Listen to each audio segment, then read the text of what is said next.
Courtesy of Bevan, VK5BD's ATV channel and YouTube channel, VK1WIA National News, Wireless Weather and Radio Sport is next. From Australia, this is the Wireless Institute of Australia with the weekly news service. This broadcast is in text, audio and video and is accessed on wia.org.au. Yes, it certainly is time for the news. I'm Graham, VK4, Double B, VK4, Baker. In the news, we'll be joined by Jason, VK2LAW, Felix, VK4FUQ, Dennis, VK4 Alpha Echo, Cole, VK3GTV, Alec, VK2APC, John, VK4FJRK, Paul, WD9GCO, Ed, VK2JI, and right now, WIA Director Phil, VK2CPR. Good day all, I'm Phil, VK2CPR. Here is this week's board notes. Pencil in the virtual WIA AGM for the 7th of May. This is our third virtual AGM and hopefully the last virtual AGM because we all miss the fellowship and the dinner of days past. This year we thank the University of Hobart for supplying and streaming technology and a lovely venue. The WIA is participating in the International Amateur Radio Union's, the IARU's 10-year strategic plan. 8 teams are initiated, each one with a task to develop further and implement one strategic objective. The 8 teams together form the program called Shaping the Future. Broadly, the 8 teams deal with the amateur radio culture, relevance, innovation, capability and contribution.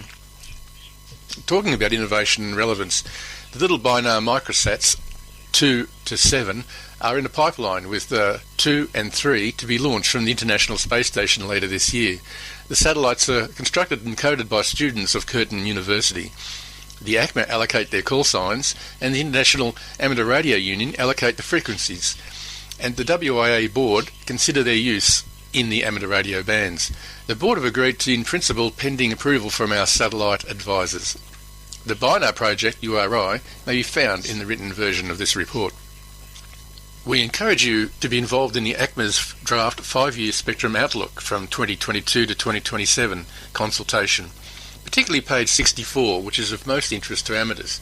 This section includes the ACMA finalising options regarding high-power amateur operation, the proposed licensing options for assigned amateur beacons and repeaters, and non-assigned amateur and outpost licensing arrangements. The link to the ACMA consultation is on the WIA website. As an aside, like most amateurs, I get excited by anything new, particularly rigs, antennas and microphones. And I'm using a Shaw 55SH Series 2. It's a classic Art Deco mic from the 50s. There's a picture on the news section of the website where you can download the current and many past news broadcasts. It was good fun introducing the Elvis mic to USB and the various rigs in the shack. Also looks very nice too. Until next time, I'm Phil, VK2CPR. Now, international news with Jason, VK2LAW. Hello. In news from Region 1, Russia and Belarus suspended from SEPT membership. On March 17, the European Conference of Postal and Telecommunications, SEPT, announced the indefinite suspension of Russia and Belarus following the invasion of Ukraine. The SEPT announcement said in part, based on a request from a number of SEPT members, the SEPT presidency carried out a written procedure in accordance with the SEPT arrangement on the proposal to suspend indefinitely with immediate effect the memberships of the Russian Federation and Belarus in the SEPT. 34 responses were received to the SEPT Assembly letter in support of the proposal, with 1 abstention. Alexander Alper in IT News writes, Ukraine's 2 leading suppliers of neon, which produce about half the world's supply of the key ingredient for making chips, have halted their operations as Moscow has sharpened its attack on the country, threatening to raise prices and aggravate the semiconductor shortage. Some 45 to 54% of the world's semiconductor-grade neon, critical for the lasers used to make chips, comes from 2 Ukrainian companies, Ingas and Cryowan. The shortage casts a cloud over the worldwide output of chips, already in short supply after the coronavirus pandemic drove up demand for cell phones, laptops and new cars, forcing some firms to scale back production. Meanwhile, above Ukraine, BBC News reports that Russian cosmonauts have arrived at the International Space Station wearing Ukrainian colours, in what may be a statement opposing the invasion. The three men were the first new arrivals since Russia attacked its eastern neighbour last month and arrived after a 3-hour flight which blasted off from a Russian-owned facility in Kazakhstan. Congratulations on the successful docking, a voice from Russia's mission control said moments later. A few hours later, 2 sets of hatches were opened and the 3 smiling men floated into the space station one by one, wearing bright yellow suits with blue accents. The standard issue Russian uniform is plain blue, and at least one of the men was seen wearing this before takeoff. The moment was live streamed by both NASA and the Russian agency Roscosmos. The rugby clock. A scheduled annual maintenance shutdown of the United Kingdom's MSF service to allow safe working on the masts and antennas will take place on Monday the 4th of April to Thursday the 21st of April 2022. The service will be off-air from 0700 to 1700 UTC each day. However, transmission will be restored overnight whenever possible. The time from NPL is a radio signal broadcast from Cumbria, which serves as the United Kingdom's national time reference. The time signal is derived from 3 atomic clocks installed at the transmitter site and is based on time standards maintained by the UK's National Physical Laboratory in Teddington. The signal, also known as the MSF signal and formerly the rugby clock, is broadcast at a highly accurate frequency of 60 kHz and can be received throughout the UK and in much of northern and western Europe. The signal's carrier frequency is maintained at 60 kHz to within 2 parts in a trillion. In news from Region 2, the Arecibo Observatory, former home of the iconic radio telescope, is opening its doors to visitors once more, according to a report in AR Newsline. The powerful radio telescope in Puerto Rico is long gone following a collapse in 2020, but its visitor centre and observation deck are back in business. Guests making reservations in advance are able to see what's left of the reflective dish that helped researchers win a Nobel Prize in Physics in 1993. There's also a tribute to the iconic radio telescope itself. An outdoor exhibit features artefacts recovered from the telescope and its platform. And in news from Region 3, New Zealand, conference update, new date and location. The original venue, James Cook Grand Chancellor Wellington, advised NZART headquarters they can no longer host due to COVID-related events.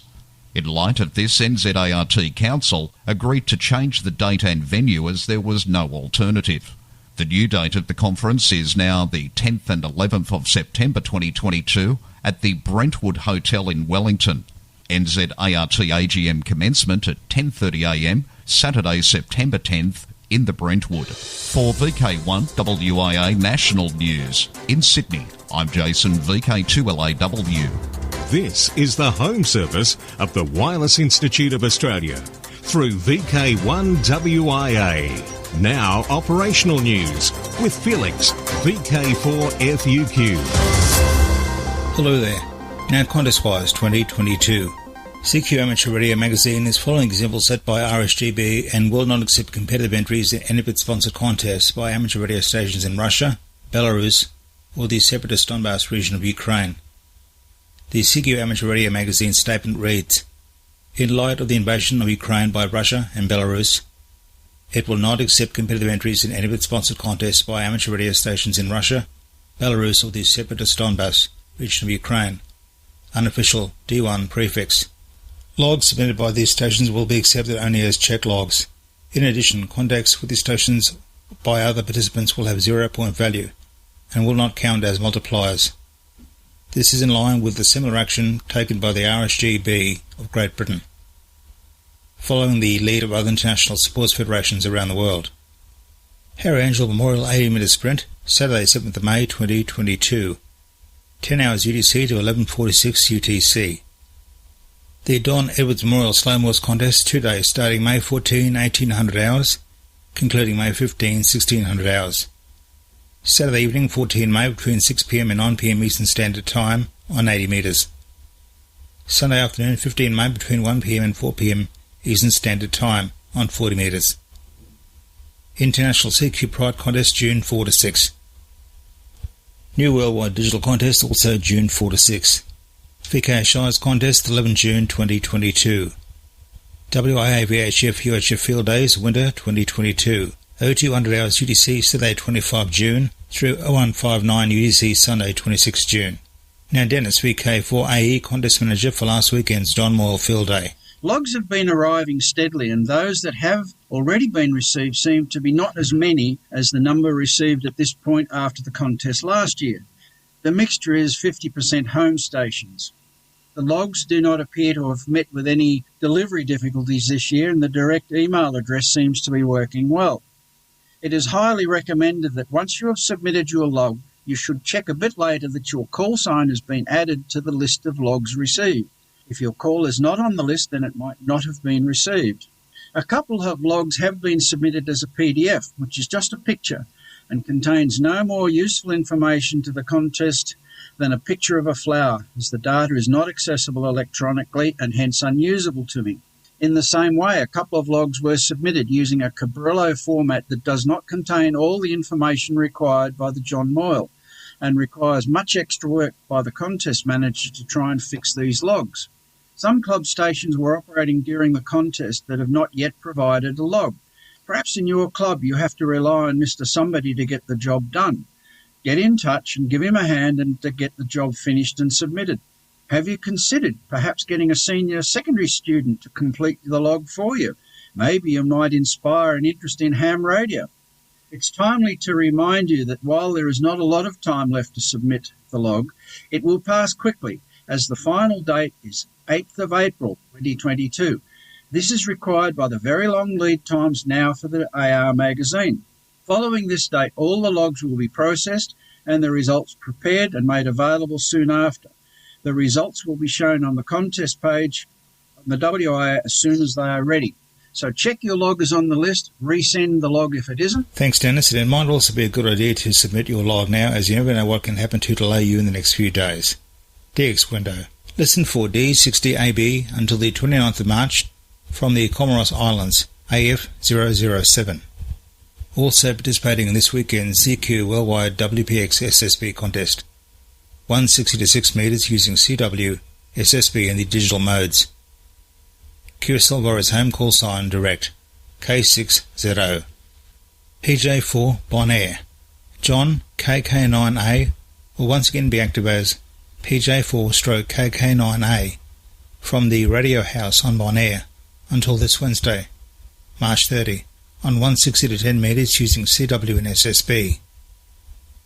On the air will be TM8C from the island of Briat between the 23rd and 30th of April on 40, 30 and 20 metres using CW, SSB and FT8. A year-long special event began in Hungary on March 15 using the call sign HG200PS. Hymns are marking the 200th birthday of Sandor Peterfrey, a revolutionary and celebrated poet. The station will be on the air until March 15, 2023. Be listening on all bands for operators using CW, SSB and FT8. QSL via HJ8, RD, Clublog or LOTW.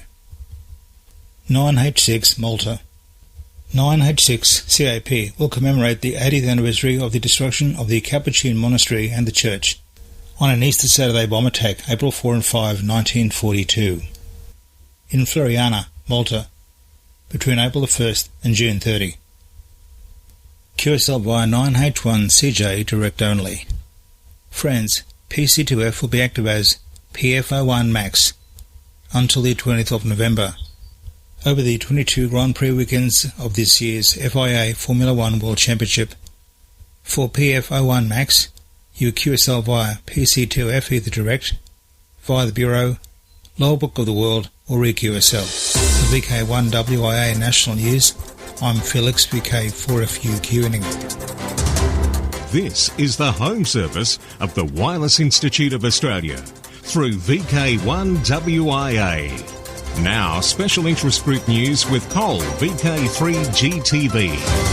Hello, thanks for joining me. First up, it's Summits on the Air, Worldwide Flora and Fauna Program, Parks on the Air, and other adventure groups. For 1 week in April, the Worldwide Flora and Fauna Program is urging hams throughout the Americas to participate in its Parks in the Americas Week between April 3rd and April 10th. Operation qualifies hams for recognition in the International Awards program of the WWFF, and it makes each chosen natural setting a winner too.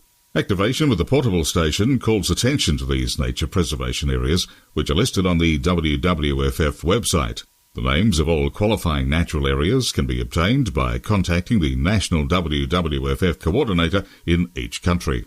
Worldwide Special Interest Groups, ATV. CAMSAT's CAS-10 is an ATU CubeSat. A follow-on mission from CAS-9, also known as HOPE-4, XW4, CAS-10 is an ATU CubeSat, approximately 228 by 455 by 100 millimeters, with a mass of 12 kilograms. Included in its payload, the satellite will carry a camera, and the pictures it takes are stored in the flash memory on the satellite.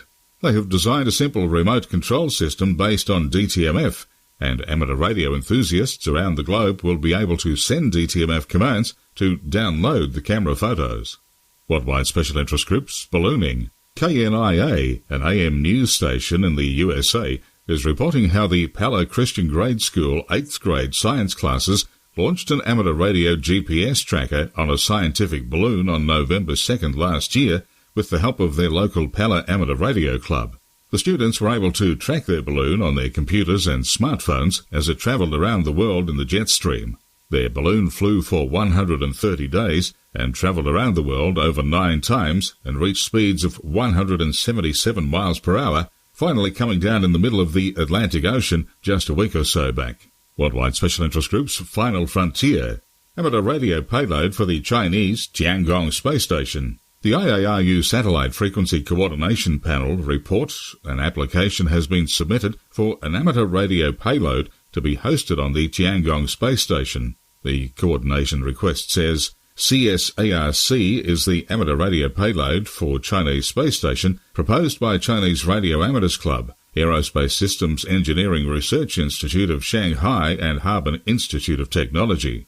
The payload will provide resources for radio amateurs worldwide to make contacts with onboard astronauts or communicate with each other. It will also inspire students to pursue interests and careers in science, technology, engineering and math, and to encourage more people to get interested in amateur radio. A launch is planned from Wenchang in Q3 of 2022 to the Chinese space station.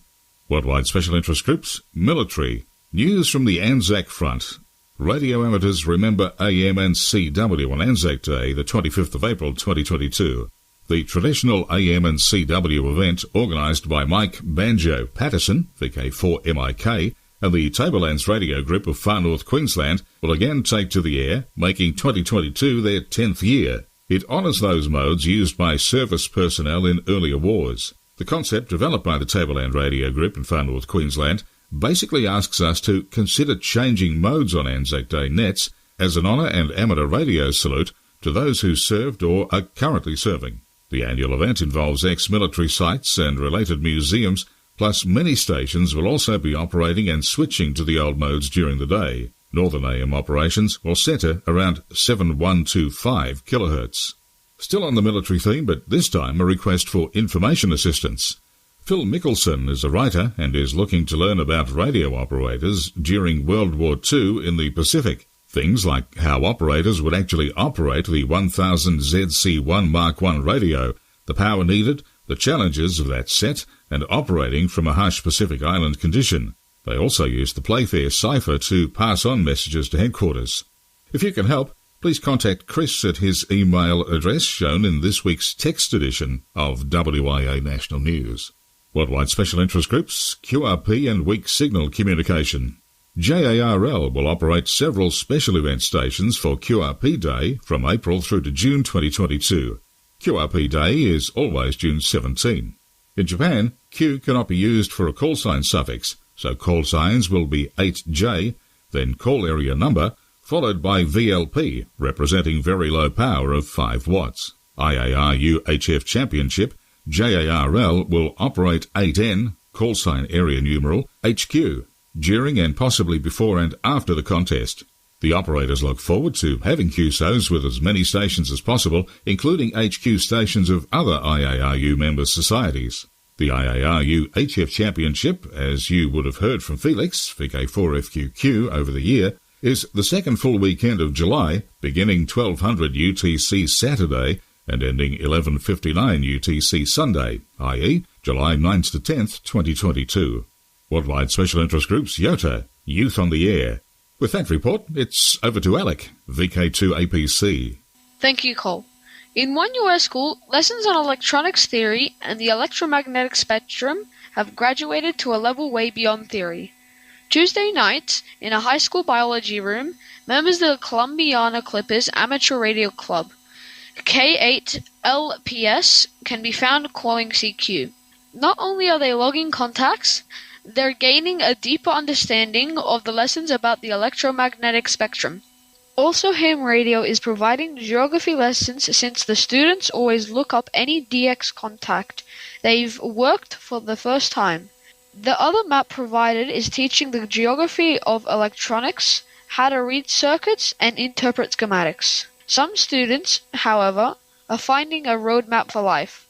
Katie Campbell, KE8LQR, said becoming a ham has helped her with leadership skills, giving presentations, mathematics ability, and communications.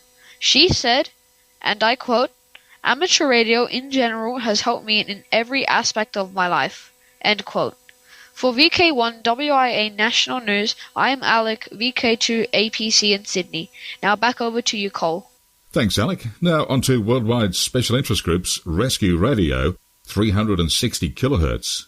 The role of radio amateurs in assisting in the rescue of firefighters buried in a cave near Altonopolis was recognised in a civil defence ceremony, during which the Resilient Municipality Certificate was awarded to cities that stood out in the way they manage risk and disaster reduction, as well as the presentation of a symbolic key by the State Governor to the Secretary of Civil Defence, representing the 100 vehicles destined to municipal civil defences. The National Coordinator of RENER, Hilton Libanori, PY2BBQ, was invited to perform the medal presentation.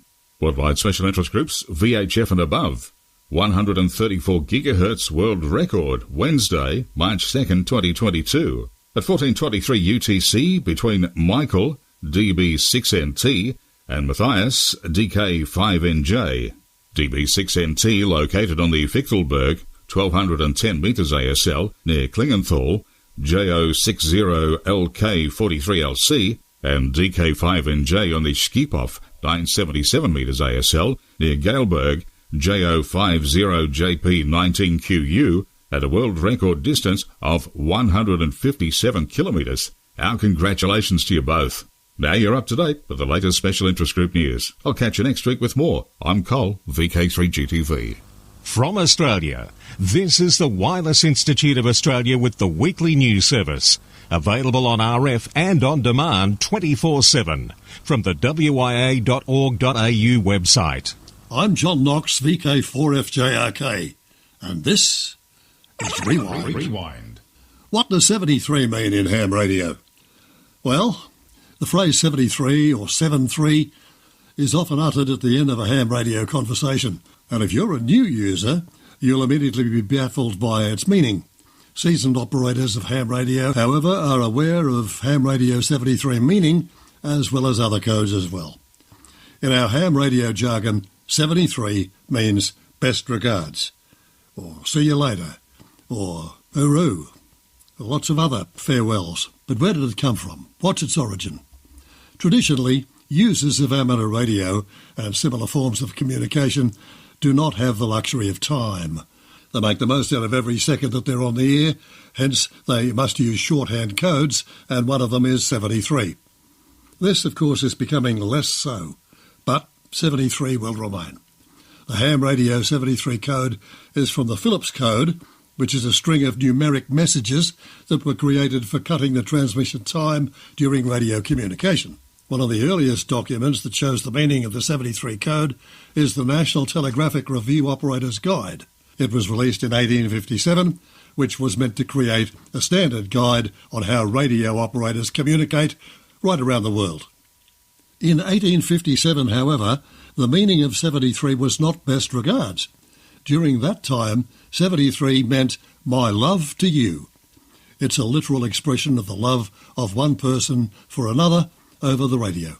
It may seem flowery, but it was a standard code used by telegraph operators to show how they wish the other person well. Meanwhile, in the 92 code published in 1859, 73's meaning changed slightly.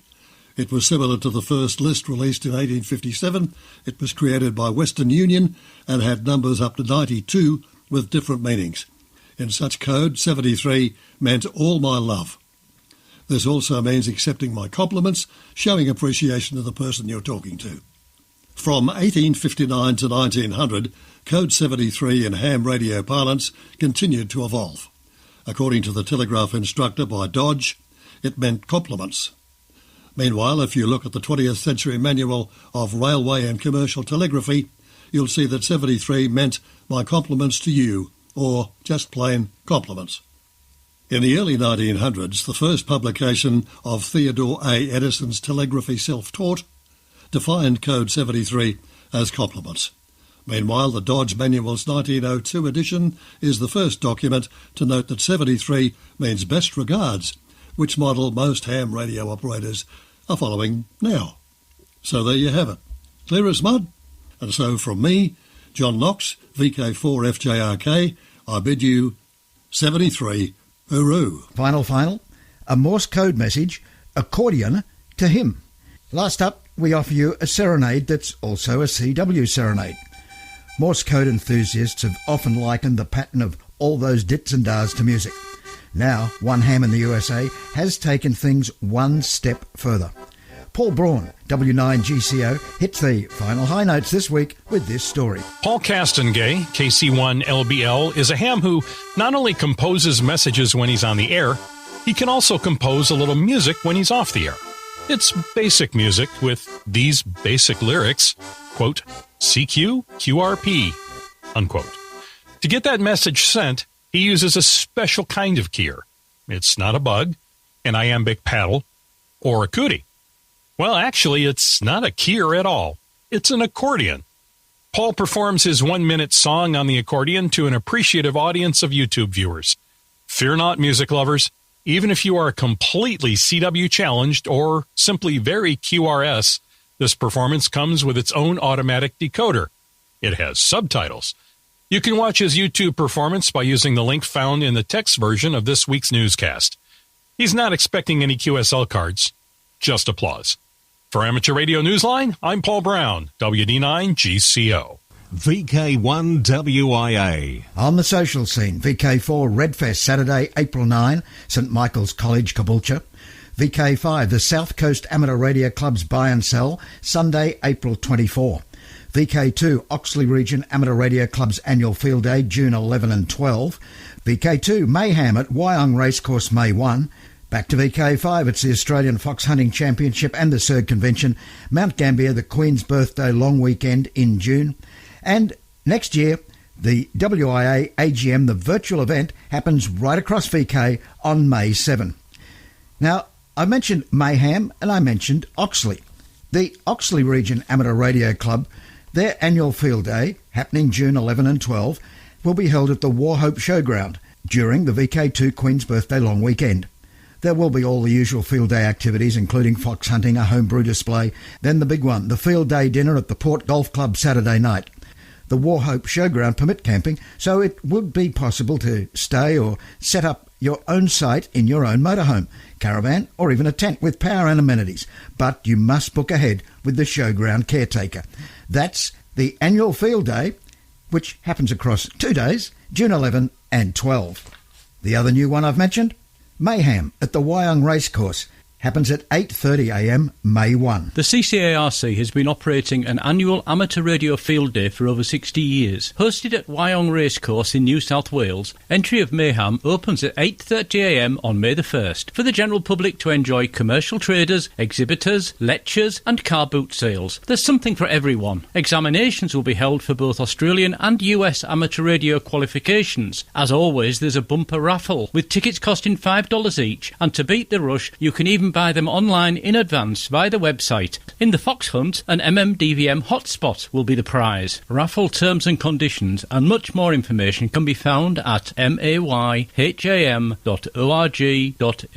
The CCARC look forward to seeing you at Wyong. For the Central Coast Amateur Radio Club, I'm Ed Durant, VK2JI. Thanks, Ed. And with that, I'm Graham, VK4BB. Walk softly. From Australia, this has been the Wireless Institute of Australia with the weekly news service. This broadcast is in text, audio and video and is accessed on wia.org.au.